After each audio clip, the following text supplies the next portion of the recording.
Le thème, c'est l'engagement et la responsabilité des chrétiens dans les communautés chrétiennes, les paroisses, la société, leur village, leur quartier. Alors j'ai dit, c'est fait en 7 points.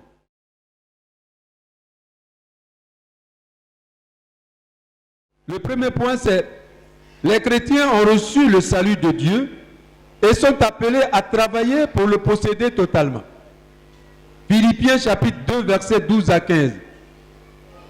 Travaillez à votre salut dans la crainte de Dieu et en tremblant. Car c'est Dieu qui produit en vous la volonté et l'action parce qu'il veut votre bien. Faites tout sans vous plaindre et sans discuter. Ainsi, vous serez irréprochables et purs, vous qui êtes des enfants de Dieu sans tâche. Donc, dans ce passage, dans ce texte, dans cet extrait, l'apôtre Paul nous dit d'abord que Dieu a fait de nous tous, par la grâce du baptême et en son Fils, ses enfants, ses fils et ses filles spirituels. Et par Jésus, il nous a déjà partiellement, de façon incomplète et dans la foi, accordé la grâce du salut, le don spirituel du salut, pour être un jour avec lui dans la gloire du ciel.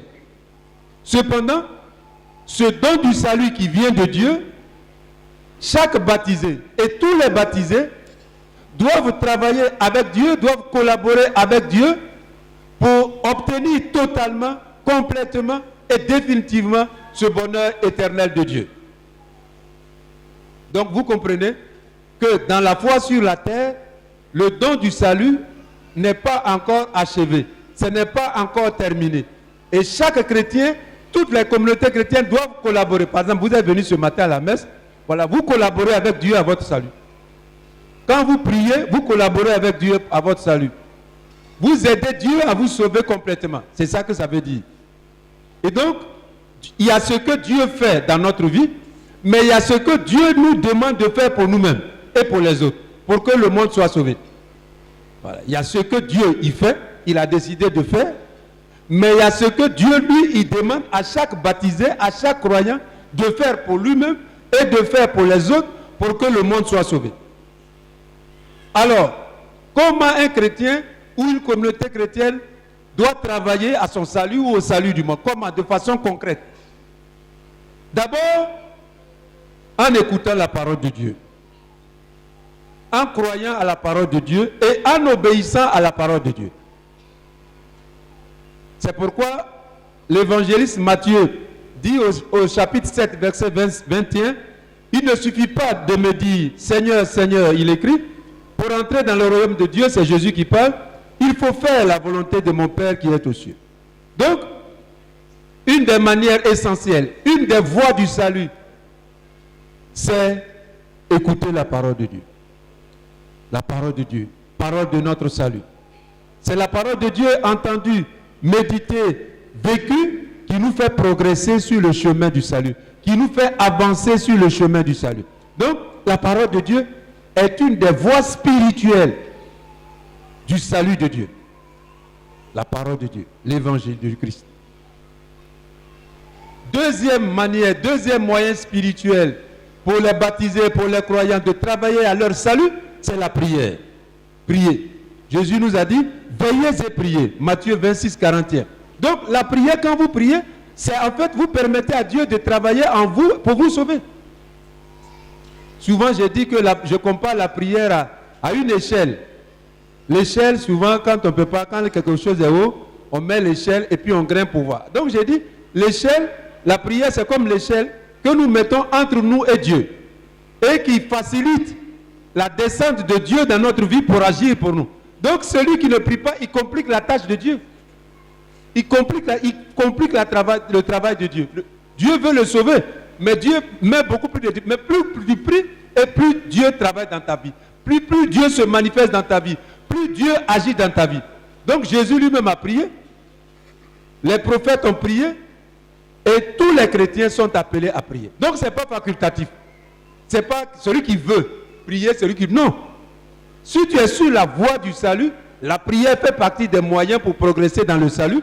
La prière fait partie des moyens qui permettent à Dieu d'agir dans ta vie, de se manifester dans ta vie, de te donner des grâces et des bénédictions. Et ce matin, vous êtes venu à la messe, c'est C'est le salut de Dieu. Donc la prière. Il ne faut pas négliger vos moments de prière. À la maison, au travail. Vous pouvez prier longtemps quand vous avez du temps, mais on peut prier aussi. Vous allez dans votre bureau, vous fermez un peu les yeux, vous faites ce qu'on appelle une prière intérieure. Il y a les prières verbales avec les paroles, mais il y a la prière où on ne parle pas. Mais c'est dans le cœur. Voilà, c'est ce qu'on appelle la prière intérieure ou la prière du cœur. C'est dedans, tu fermes les yeux, tu mets un petit temps de silence et ce que tu as à dire à Dieu, tu le dis. Voilà. Donc, prier, la prière, sous toutes ses formes, de toutes les manières, fait partie des voies du salut de Dieu. Ce sont les moyens spirituels par lesquels Dieu sauve le monde, il sauve les baptisés, il sauve l'Église. Troisième moyen, ce sont les sacrements du salut, les sacrements du salut. Et surtout les sacrements, vous savez, il y a 7 sacrements. Mais les sacrements qu'on utilise fréquemment, souvent, c'est l'Eucharistie, la messe et le sacrement de pénitence. Le sacrement de pénitence et la messe. Le jeudi saint, c'est ce qu'on a célébré. 1 Corinthiens chapitre 11, versets 23 à 28. Voilà. Donc, les sacrements du salut sont également des voies spirituelles du salut de Dieu. C'est par ces moyens que Dieu agit puissamment dans la vie des croyants pour les sauver, leur donner la vie de la grâce, la vie divine, la vie éternelle, et un jour les accueillir dans la gloire du ciel. Donc, les sacrements. Et le jeudi saint, je disais que il faut, vous les chrétiens, vous habituer à ne pas venir en retard à la messe. Ce n'est pas une bonne pratique spirituelle. Ce n'est pas une bonne pratique. Pour 2 raisons. La première raison, c'est le respect même de Dieu, des choses de Dieu. Dans la deuxième lecture de ce matin, de la messe de ce jour, l'apôtre Paul dit, cherchez les réalités d'en haut, les réalités spirituelles du ciel, que Dieu offre. Recherchez ça. Recherchez ça avec amour, avec passion, avec dévouement. Recherchez non pas seulement et surtout les choses terrestres de la terre, mais recherchez. Donc, venir en retard, ça veut dire que la messe, les réalités éternelles spirituelles ne sont pas une priorité. Or, il faut faire de ça une priorité. C'est-à-dire qu'il faut les choisir. Donc, quand vous voulez venir à la messe, il faut le décider. Et il faut laisser toutes les autres préoccupations qui vous entourent. Si c'est quelqu'un qui vit, même si c'est quelqu'un qui est mort, vous laissez, vous venez d'abord à la messe. Parce que la messe va vous aider, va aider le mort.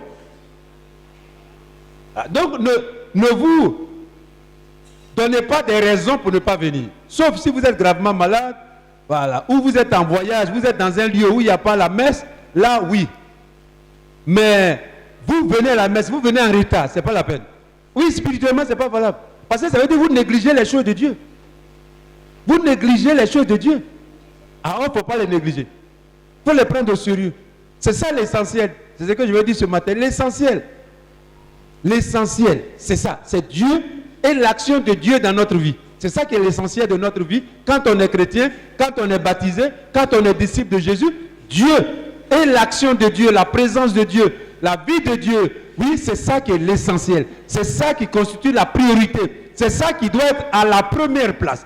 Donc, venir à l'heure à la messe, ça veut dire mettre Dieu à la première place dans sa vie. Ça, c'est la première chose. Deuxième raison, que ça veut dire, quand le prêtre ou l'évêque, quand il y a une procession, ou bien quand il rentre, vous voyez comme on est habillé, quand on fait la messe, on met des habits, c'est pas pour rien. C'est pas pour rien. La messe, les sacrements, ce sont des réalités spirituelles, ou si vous voulez, des réalités mystiques. Ça veut dire quoi? Ça veut dire que quand le prêtre ou l'évêque est habillé et entre au milieu de l'assemblée, au milieu de vous, l'action spirituelle de Dieu a commencé, commence. Là, ce n'est plus le prêtre. C'est pour ça que le Concile Vatican dit quand le prêtre, il prêche, il parle, ce n'est pas le prêtre qui prêche, c'est Jésus qui prêche, qui parle. Quand le prêtre célèbre, dit la messe, ce n'est pas le prêtre. C'est Jésus qui le traverse pour dire la messe pour le peuple, pour sauver les gens. Donc, le prêtre ou l'évêque, quand il est habillé et il vient au milieu de vous, ce n'est plus eux dans l'apparence que vous voyez, mais en réalité, c'est Dieu en Christ qui agit pour sauver les gens.